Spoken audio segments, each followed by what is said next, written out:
How are we doing? So I am officially live on YouTube and I'm live in my Facebook group as well. I've been waiting for ages. It feels like a lifetime, but I did take most of December off.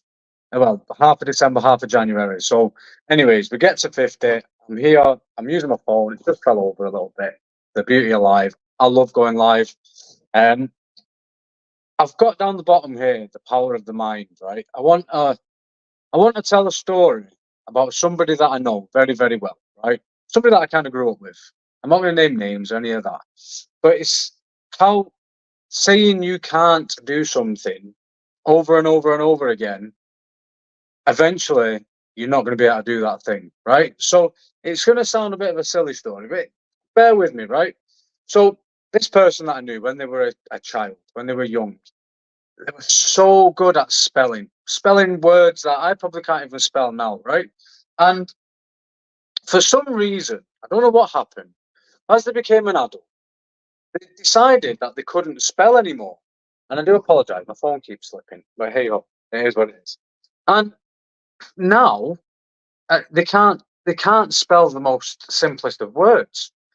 And I've been thinking about this. I've been doing a lot of research on mindset and I read a lot of books and why has that happened? Because when they were, I'm talking about like when they were 7, 8 year old, like they could spell words that, but honest to God, it was impressive. And now, ask her to spell something, and she can't do it. And that's because she repeatedly said, "I can't spell, I can't spell, I can't spell. I struggle to spell. I don't know how to spell." And now all of a sudden, she can't do it.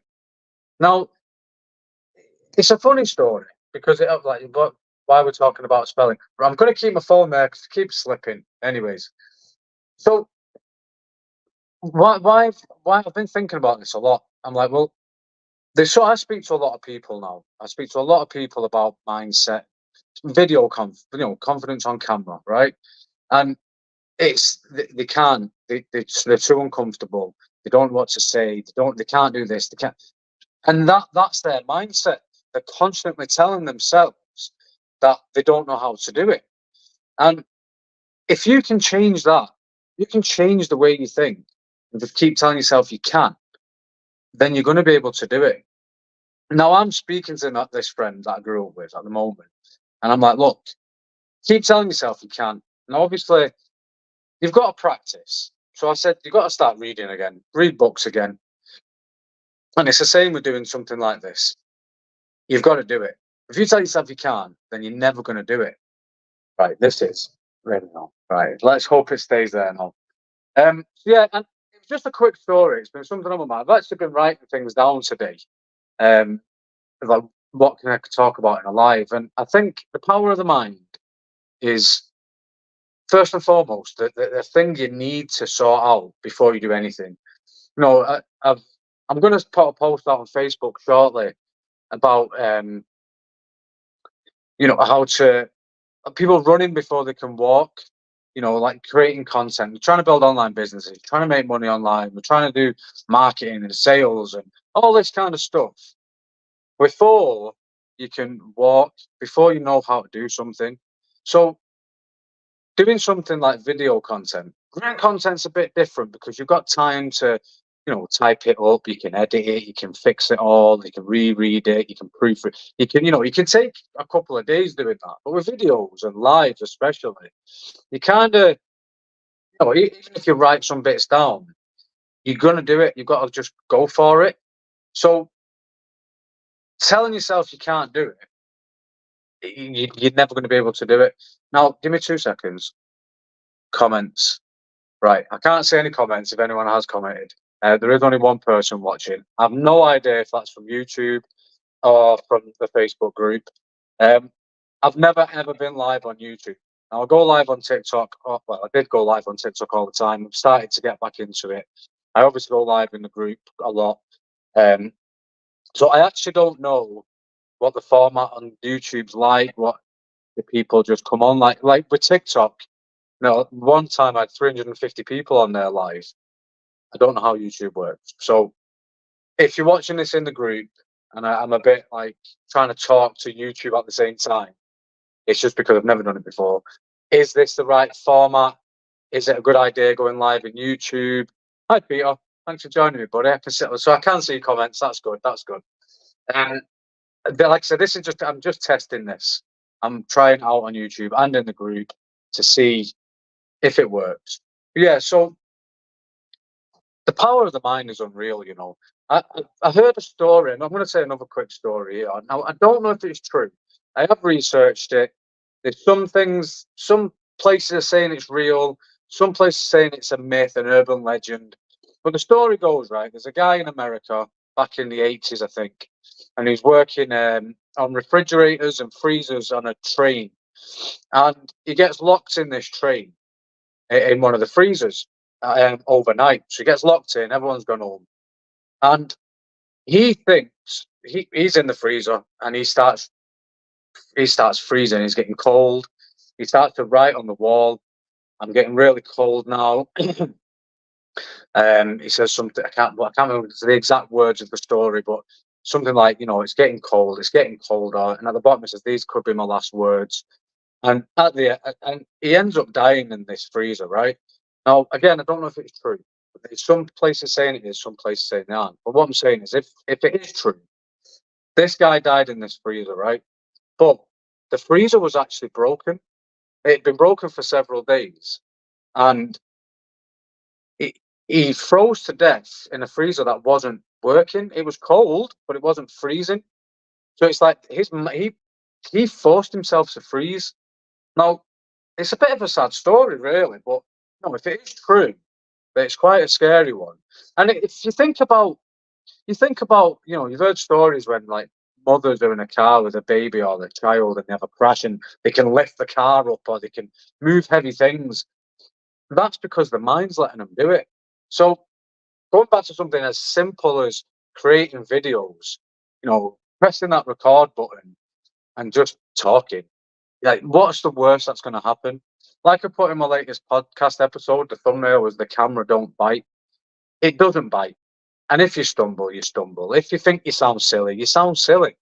Somebody is going to watch that video and relate to it and resonate with it because they probably feel the same.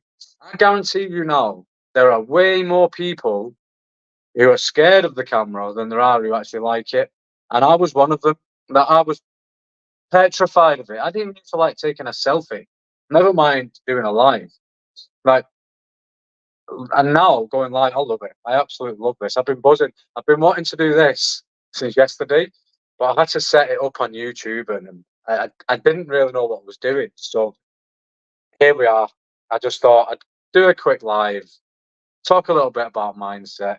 I am going to put a post out on Facebook more about this, and then my next episode of my podcast on Thursday, I'm going to talk about more about um, your understanding your ideal audience and how I believe that, you know, we get into all of this, and you think we need to attract people, we need to sell stuff to people, we need to make money because we want to make money online, we want to leave our jobs and all that stuff, right? Everybody wants to do that. That's why we're here.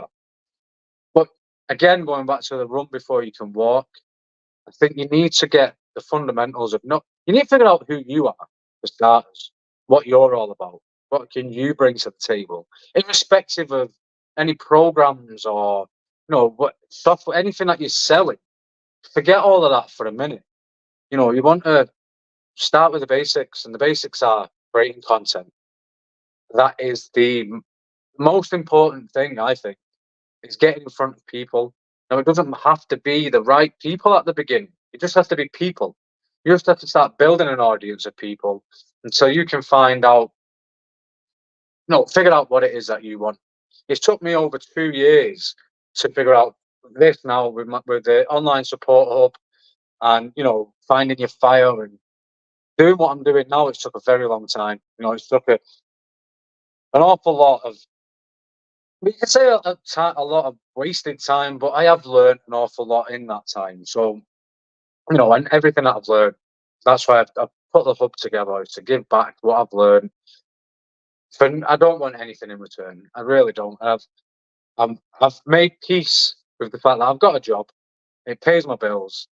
And one day I'll monetize on YouTube, I'll monetize on TikTok, and that's where I'll get my money from to then leave the job, as opposed to trying to sell things to people all the time. Because I'm just not a salesperson. I don't like it. I never did. I just thought that was the way to do it. And a lot of people, don't something. I'm not saying it's the wrong thing to do. It works for so many people. Sales is obviously a real thing. I'm more into the marketing side of things, and personal brand and being yourself and putting yourself out there. And if I can teach people and help people how to do, especially going live, like this is something that everybody online, any entrepreneur online, anybody that's wanting to make it online and be successful, going live has to be it has to be in the back of your mind. You have to be thinking, I've got to do that one day. So first I'll get my video content. I'll start with the short form video content. Then I'll start doing longer videos. Either in a Facebook group where you can do live trainings, or not live, sorry, you can do trainings that you can put in there, or a YouTube channel, where you can do a podcast, or you can do longer videos. So then eventually go to the lives, because they are brilliant. They're brilliant. And example on TikTok, right? When I did a 12-week span of going live every single day, and I got a good chunk of followers. I got 1,000 followers from going live, and then I got money as well. I was getting paid from going live. People were sending me gifts, and I didn't don't get me wrong. I didn't get enough to leave my job, but it was something, and I didn't sell anything to anybody. It was TikTok that paid me. People sent gifts over. TikTok paid me, and I think all in all, it was about 400-500 quid. What's that in dollars? But well, we'll say that's dollars. But what I'm saying is, you don't have to stress out about being a salesperson. You don't use the power of your mind to figure out who you are, what you're all about, what you can bring to the table, and just get your content down. Get that right. And people are going. If someone's watching this on YouTube, and you think, "Oh, you've only got 50 subscribers, Don." Yeah, I have, because I started a new channel just for my podcast. And TikTok, I've not got thousands and thousands of followers. I've got 2,000 whatever followers, but they're people that are interested in what I'm saying. And you don't. I didn't read. I watched a video, and it said you only need 1,000 1,000 true fans. So you only need 1,000 people to be really interested in what you're doing to make it big online, to make a lot of money. So I'm on 50. So we're on the way. We're on the way. Yeah. Thanks for watching, guys. I really appreciate it. Rico, thanks for watching from sunny Spain. I bet it's much nicer than here. I was actually in Spain in January. I was there for a week. Really nice. It was really windy, but it was really nice to get away from the weather in Scotland. So yeah, if you have watched this on YouTube, I've no idea if you like it or if it's going to save. Again, I'm a deer in the headlights on YouTube. Obviously, if you're in the group and you see this, hit the love button, hashtag replay. If you've watched it live, hashtag live. Yeah, happy days. I'm going to do this way more often. I maybe do a live in YouTube by itself and a live in the group by itself, and just see what the differences are, see if it makes any difference. I'll obviously see now, once I've finished this, I'll go into YouTube Studio and have a look, see what the story is. But so yeah, anyways, thank you. If you are on YouTube and you've just seen me, subscribe to my channel. I am wanting to get to that 1,000 subscribers. That's the next goal. And for the group, if you're not in my group, if I can, I'll leave a link to it in the description, if that's possible. Again, I have no idea. But anyways, you live and learn. You've got to try these things, haven't you? It's like with everything in life. You've got to try. If you don't try, you'll never know. All right? I'll see you later.